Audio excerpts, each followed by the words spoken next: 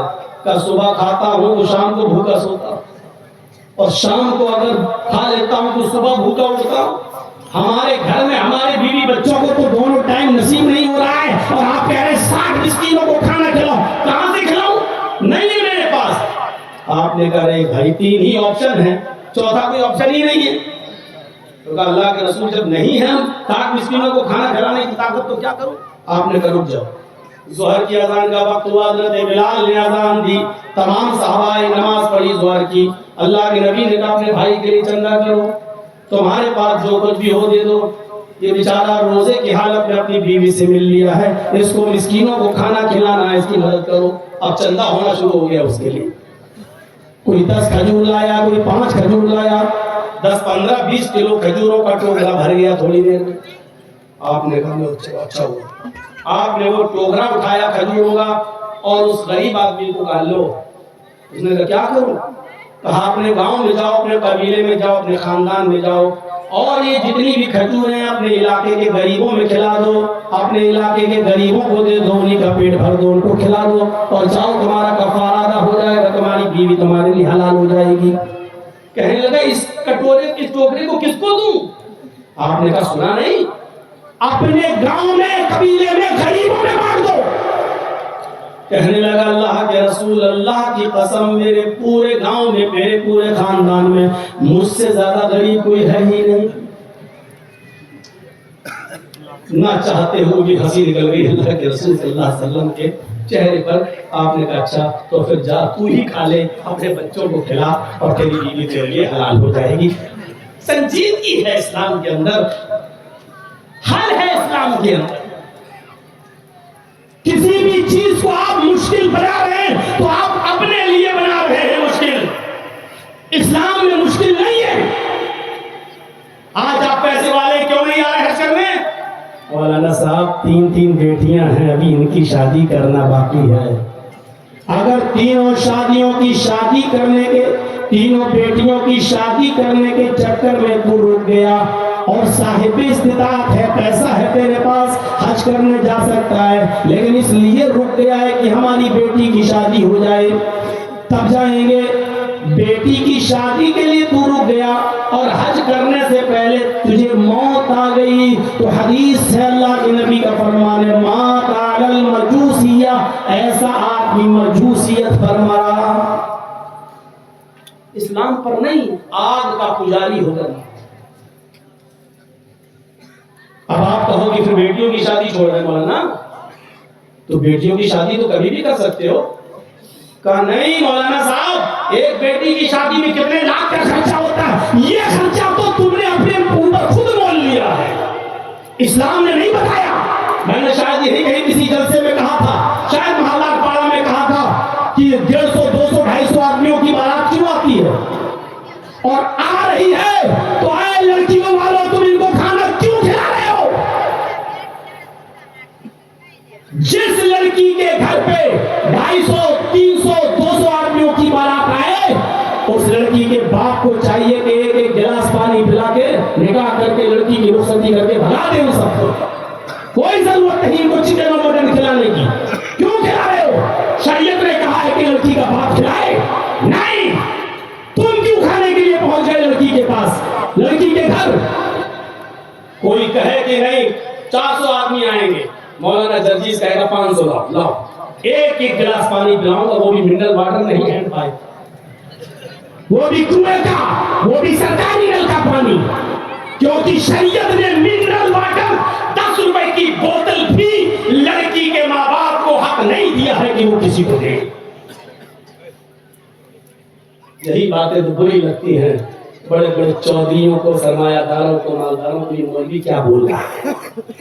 کتنے مولوی بیٹھے ہیں اسٹیج پر اور ہزاروں لاکھوں 25 سال سے پروگرام کر رہا ہوں, کوئی ایک اٹھے اور کہہ دے اور بتا دے کہ اللہ کے رسول کی کسی حدیث میں آیا ہے کہ لڑکی والے لڑکے والوں کی طرف سے آئے ہوئے باراتی کو کچھ کھلائیں نہیں.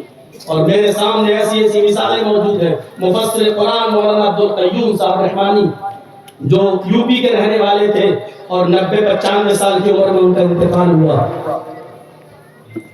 کہیں جلسے میں گئے تھے, ان کو یہی نہیں معلوم کہ آج میری بیٹی کی شادی ہے. وہ آئے, ایک پیجامہ ادھر جا رہا ہے, دوسرا پیجامہ ایسے چھڑی لے کے چلے گئے. لوگوں کو بیٹھے ہوئے گھر میں دیکھا ہے, کیوں آئے ہو بھائی, ہمارے گھر میں آج اتنی بھیڑ کیوں؟ تو مولانا صاحب آج آپ کی بیٹی کی شادی ہے, ہم لوگ شادی کرانے آئے, نکاح. اچھا اچھا اچھا, آج اتنی تاریخ ہے؟ کہاں؟ اچھا, ارے تو کیا ہوا, نکاح ہوا ہے ابھی؟ ارے لڑکی کے باپ تو آپ ہیں, آپ اجازت دیں گے تب نا. میں اجازت تو دوں گا بلی ہوں, لیکن لڑکی تو پہلی بتا چکی ہے, راضی ہے, تیار ہے, تو چلو نکاح بڑھاؤ. اور جیسی نکاح ہوا تو انہوں نے کہا کہ اب بیٹھے کس لیے, جاؤ. لڑکے والوں سے کہا تمہارے ساتھ 2-4 عورتیں آئی ہیں نا, کہا جائیں ہمارے گھر میں بیٹی کو لے کے جائیں, اپنے گھر چلی جائیں, لے جائیں. انہوں نے صرف ایک گلاس پانی سب کو پلایا تھا جتنے لوگ آئے تھے. میں خود جانتا ہوں سب لوگ اگر ایسا کرنا شروع کر دینا, بارات اپنے آپ ختم ہو جائے گی. لڑکی والے اگر ایسا کرنا شروع کر رہے ہیں, سب ختم. اس میں حاجی اور نمازی زیادہ ماحول بگاڑے ہوئے ہیں. داڑھی کہاں جا رہے ہیں, بارات میں جا رہے ہیں, رکھا ہوا ہے. ارے صاحب کہاں جا رہے ہیں, بارات میں جا رہے ہیں. یہ حاجی سب سے بڑا مجرم ہے. بارات میں جا رہے ہیں, ابے بارات کا ہوٹل کہتے باپ نے دیا ہے, شریعت میں کہاں سے آیا؟ جا رہا سعودی عرب پر مار ڈال کے لگتا ہے یہی سب سے بڑا مولوی ہے. بارات میں جا رہے ہیں, ایسے کر کے پان کھا رہا, تمباکو کھا رہا, اور بارات میں جا رہے ہیں. اور بھائیو, شریعت نے آسانیاں پیدا کی ہیں, ان آسانیوں کا فائدہ اٹھاؤ. کتنی آسانی, اللہ کے رسول مجھ سے زیادہ غریب کوئی ہے ہی نہیں. آپ نے کہا ہنسی آ گئی, جب تو کھا لے اپنے بچوں کو کہتے, اور بیوی تیری حرام ہے, جا لے جا. ایک عورت اللہ کے نبی کے پاس آتی ہے اور کہتی ہے کہ اللہ کے رسول میں اپنے آپ کو ہبا کر رہی ہوں, میں اپنے آپ کو ہبا کر رہی ہوں, میں آپ کے ساتھ شادی کرنا چاہتی ہوں. دیکھیے ایک عورت کہہ رہی ہے میں آپ کے ساتھ شادی کرنا چاہتی ہوں, یہ دلیل ہے اس بات کی کہ کوئی لڑکی بھی کسی لڑکے سے ڈائریکٹ کہہ سکتی ہے کہ میں تمہارے ساتھ نکاح کرنا چاہتی ہوں. آپ کا کہہ رہا تھا, لیکن ایک بار رات بھر موبائلوں پہ نہیں, وہ آئی اور بیٹھ گئی تو اللہ کے رسول میں آپ سے نکاح کرنا چاہتی ہوں. اللہ کے نبی خاموش. اس نے پھر کہا اللہ کے نبی آپ نے سنا نہیں, میں آپ سے شادی کرنا چاہتی ہوں. آپ سے خاموش. بخاری کتاب النکاح آپ نے, وہ پھر کہنے لگے اللہ کے نبی آپ جواب تو دیجیے ہاں یا نہیں, میں آپ سے نکاح کرنے کے لیے آئی ہوں, میں چاہتی ہوں, میں اپنے آپ کو آپ کے حوالے کر رہی ہوں. آپ کی خاموشی دیکھی تو ایک صحابی بولے کیا ہو گیا آپ کو, ہاں نا کا جواب دیجیے اس کو. اللہ کے رسول اگر آپ کو نہیں کرنا ہے تو پھر میرے ساتھ کرا دیجیے, مجھے ضرورت ہے. تو اللہ کے رسول نے صحابی کو دیکھا, اس عورت سے کہا دیکھو میں تو نہیں کر پاؤں گا, اب نہیں, تم اگر اس کے ساتھ کرنا چاہو تو کر لو, اس کو ضرورت ہے. تو کہا ٹھیک ہے, اگر آپ نہیں, پہلے تو میں آپ کے لیے ہوں, اگر آپ نہیں کرنا چاہتے تو ان کے ساتھ کرنا چاہیے. کہا ٹھیک ہے. اور صحابی کو بلایا جا, جو چیز میں جو شرط ہے دیکھیے وہ کیا. آپ نے کہا مہر کیا دو گے, مہر کیا دو گے, آپ کیا مہر بولتے ہیں, وہ مہر کتنا ہے, مہر تو وہ ہوتی ہے جو لگائی جاتی ہے, وہ مہر نہیں ہوتا ہے. پوچھا مہر کیا دو گے اپنی بیوی کو, ہونے والی کو, تو کہتا اللہ کے نبی وہ تو کچھ نہیں ہے میرے پاس. سوچو مہر دینے کے لیے کچھ نہیں, وہ کہہ رہا شادی کرا دو. آسانی دیکھیے اسلام کے اندر. اے اللہ کے نبی نہیں ہے میرے پاس, ما عندی شیء, کچھ نہیں ہے دینے کے لیے. آپ نے کہا اچھا ایک کام کرو, معمولی سی چیز مانگی, معمولی سی. آپ نے کہا گھر جاؤ اور کوئی چیز مل جائے تو لے کر آ جاؤ, جو بھی ہو. وہ گیا اور گھر سے لوٹ کر آیا تو کہتا ما وجدت شیئا یا رسول اللہ, کوئی چیز نہیں ملی گھر میں. آپ نے کہا اچھا دوبارہ جاؤ. اس نے کہا جب کچھ ہے ہی نہیں تو کیا کروں. آپ نے کہا بہت معمولی سی چیز, التمس خاتم من الحدید, لوہے کی انگوٹھی مل جائے تو وہی لے آؤ. لوہے کی, سونے کی نہیں, چاندی کی نہیں, لوہے کی. جلسے کے باہر میلہ لگا ہوگا وہاں بک رہی ہوگی 2 روپے کی, 3 روپے کی. لوہے کی انگوٹھی, جاؤ یہی لے آؤ. وہ اپنے گھر دوبارہ گئے, گھر میں پوچھا, لوٹ کے آئے, کہتے ہیں ماں وجدت خاتما من الحدید, اے اللہ کے رسول لوہے کی انگوٹھی بھی نہیں ملی مجھے. اچھا تو کیسے تمہارا نکاح ہوگا؟ بھائی اس کو مہر تو کچھ دینا پڑے گا. شروعات ہی میں مہر. ابھی ایسی بہت سی ماں بہنیں بیٹھی ہوں گی جن کی شادیوں کے 25 30 سال گزر گئی ہوں گی اور ابھی تک ان کو مہر نہیں ملا. یہاں بغیر مہر کے شادی نہیں ہو رہی ہے. اور پتہ نہیں کون سے آپ کے علاقے کے ملا مولوی ہے جو نکاح پڑھا نہیں دیتے. میں نے آج تک کوئی نکاح ایسا نہیں پڑھایا جب تک کہ اسی دن مہر نہ لے کر اور گواہوں کے ذریعے اس مہر کو لڑکی کے ہاتھ تک نہیں پہنچا دیا. میں نے آج تک ایسا کوئی نکاح نہیں پڑھایا. یا یہ کہ ایسے لوگ ملے ہیں ہم کو, لڑکے کہنے لگے مولانا صاحب مہر میں دوں گا لیکن آپ کے ہاتھ میں نہ دے کر رخصتی ہوگی, میری بیوی میرے گھر آئے گی, ہم اپنے ہاتھ سے دے دیں گے, آج ہی دے دیں گے. ٹھیک ہے, یہ بھی طریقہ صحیح ہے. اس نے کہا, میں کہا ٹھیک ہے.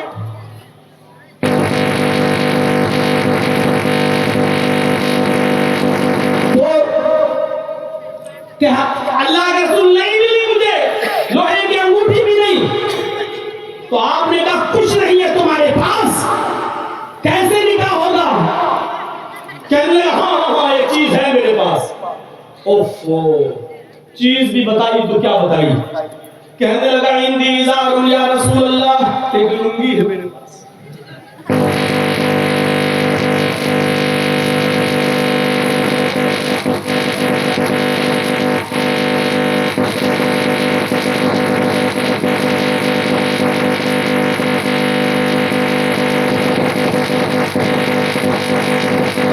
وہ دیکھو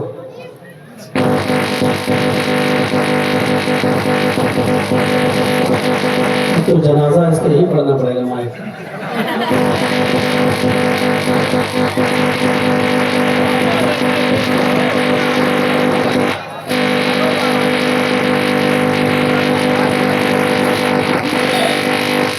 آپ لوگ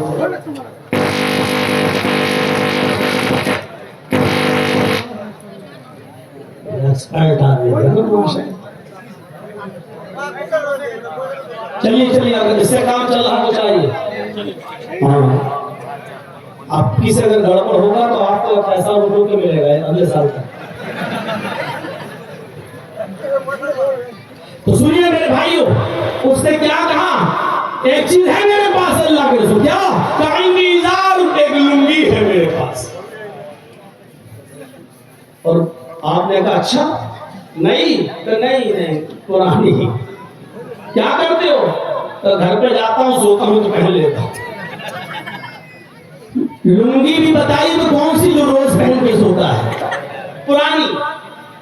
آپ نے کہا چلو پرانی بھی چل جائے گی, دے دو اس کو مہر میں. کہنے لگا اس کو دے دوں گا تو پھر میں کیا پہنوں گا.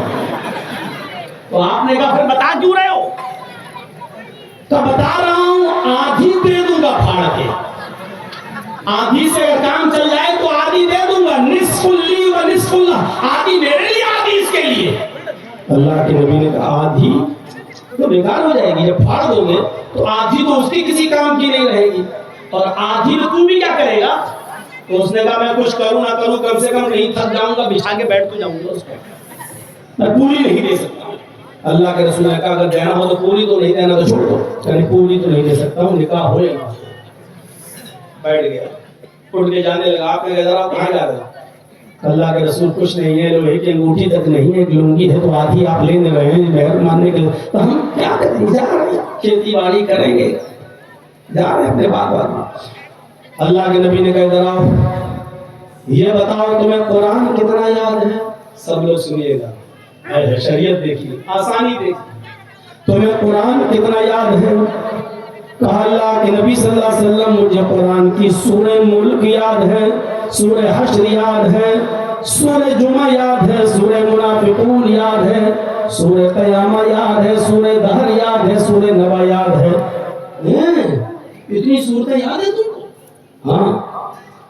آپ نے اس عورت سے پوچھا، اے عورت، اس آدمی کے پاس نقد دینے کے لیے کچھ نہیں ہے، کیا قرآن کی یہ صورتیں تجھے یاد ہیں؟ تو اس نے کہا نہیں۔ آپ نے فرمایا اگر قرآن کی یہ صورتیں وہ تجھے سکھلا دے اور تجھے یاد کرا دے اور یہی تیرا مہر ہو جائے تو کیا اس مہر کو تو قبول کرتی ہے؟ کیا قرآن کی صورتوں کو اپنا مہر ماننے کے لیے تیار ہے؟ کہنے لگی اللہ کے نبی جس کے نکاح میں قرآن کی صورتیں مہر بن جائیں اس سے زیادہ پاکیزہ اور بابرکت نکاح کس کا ہو سکتا ہے؟ مجھے یہ صورتوں کا مہر بنانا پسند ہے۔ آپ نے اس عورت کا نکاح وہیں پڑھا دیا۔ سنو، جس عورت کے ماں باپ نہ ہو، جس عورت کا بھائی نہ ہو، چچا نہ ہو، کوئی نہ ہو اس دنیا میں، تو نکاح پڑھانے والا قاضی ہی اس کا ولی بنے گا۔ بغیر ولی کے عورت نکاح نہیں کر سکتی ہے۔ یاد رکھیے باپ زندہ ہے تو باپ ہی ولی بنے گا۔ باپ اگر پاگل ہے دماغی طور پر تو پھر چچا ولی بنے گا، اور چچا نہیں ہے تو بیٹا نہیں لڑکی کا بھائی ولی بنے گا۔ بہرحال خون کا کوئی رشتہ ہو وہی ولی بنے گا۔ اس کے بنا اگر کوئی لڑکی شادی کرتی ہے تو وہ حرام مانی جائے گی۔ اگر اپنے ماں باپ سے بھاگ کر کورٹ میرج کر کے رہ رہی ہے تو اللہ کی قسم حرام ہے رشتہ۔ اپنے گھر سے بھاگ کر دوسرے محلے میں چلی گئی اور دوسرے محلے کی مسجد کا امام نے لڑکے کا نکاح پڑھا دیا، 1,00,000 مرتبہ بھی نکاح پڑھائے، اگر لڑکی کے باپ کی، بھائی کی یا چچا کی اجازت نہیں ہے تو نکاح 1,00,000 بار بھی پڑھا دیا جائے تب بھی وہ حرام مانا جائے گا۔ جتنے دن وہ ملے گی اپنے ہسبینڈ سے وہ زناکاری ہوگی، اور جو بچے پیدا ہوں گے وہ سارے کے سارے ناجائز بچے کہلائیں گے۔ بچوں کے پیدا ہونے کے بعد ان بچوں کو اپنے باپ کی وراثت سے حق نہیں ملے گا، اس لیے کہ جب وہ باپ نکاحی حلال نہیں، جب بچے ہی جائز نہیں تو اپنے باپ کی وراثت میں حق بھی نہیں رکھتے ہیں، حق بھی ان کو نہیں ملے گا۔ بہت لمبی داستان ہے، اگر ایک مسئلے کو چھیڑ دیا تو 2 گھنٹے اسی میں لگ جائیں گے حل کراتے ہوئے۔ میرے بھائیوں، اس لیے ہم مسئلوں سے بچتے ہوئے اصلی بات پہ آ رہے ہیں۔ اس لیے سماج کی لڑکیاں سن لیں، اگر یہ قدم اٹھاتی ہو اور دوسرے محلے میں کوئی آدمی بزرگ حاجی صاحب میں میری بیٹی بن جاؤں، تیرے منہ سے کہہ رہے ہیں بیٹی بن جائے گی تیری۔ دوسرے محلے میں گئے، وہاں کے ایک حاجی صاحب کھڑے ہوئے کہنے لگے چلو تمہارے باپ نے نہیں بیٹھ رہے تو میں تمہارا باپ ہوں، ہاں اجازت ہے نکاح پڑھا دو، تیرے کہنے سے ہو جائے گا، یہ حرام ہی رہے گا۔ اور مولوی جرجیس جیسا کوئی بیٹھ جائے الحمدللہ نحمدہ ونستعینہ ونستغفرہ 1,00,000 مرتبہ بھی دعا پڑھ دے، یا ایھا الذین آمنوا اتقوا اللہ حق تقاتہ، اور یا ایھا الناس اتقوا ربکم الذی خلقکم من نفس واحدہ، یا ایھا الذین آمنوا اتقوا اللہ وقولوا قولا سدیدا۔ 1,00,000 مرتبہ بھی اگر آیتیں پڑھ دیں گے تب بھی حرام رہے گا، رشتہ حلال نہیں ہو سکتا۔ معمولی چیز سمجھ، اللہ کے نبی نے نکاح پڑھا دیا اور خود اس کے ولی بن گئے، اس لیے کہ اس کا باپ نہیں تھا۔ ہاں، ایک اور لڑکی ہے جو غیر مسلم ہے، اسلام لے آئی ہے اور اس کے ماں باپ نے اس کو گھر سے نکال دیا ہے، اس کے باپ تو ہیں، ماں تو ہے، بھائی تو ہے، چچا تو ہے، لیکن وہ اپنے گھر میں نہیں جا سکتی ہے اور اسلام کو چھوڑ بھی نہیں سکتی ہے۔ اب وہ کسی مسلم لڑکے سے شادی کرنا چاہ رہی ہے، ایسی صورت میں نکاح پڑھانے والا قاضی اس کا ولی بنے گا اور کہے گا کہ ہاں میں اجازت دے رہا ہوں، میں نکاح پڑھا رہا ہوں اور میں اس کا ولی ہوں، اس لیے کہ اب اس کے ماں باپ اس کا ولی بن نہیں سکتے اور یہ اسلام چھوڑ نہیں سکتی، اس لیے نکاح پڑھانے والا قاضی ولی بنے گا اور وہی اس کا نکاح پڑھا کر اس کی رخصتی بھی کر دے گا۔ یہ جائز ہے، یہ شرعاً ٹھیک ہے۔ تو میرے پیارے ساتھیوں، لیکن جس کا باپ ہے مسلم لڑکی اور باپ ہے، بھائی ہے، چچا ہے، اور وہ بھاگ گئی ہے اور دوسرے علاقے میں جا کر وہاں کسی کو اپنا باپ بنا کر شادی کرنا چاہتی ہے تو لاکھ کو گواہی دے اس کا نکاح جائز نہیں ہوگا، لاکھ مولانا کلمہ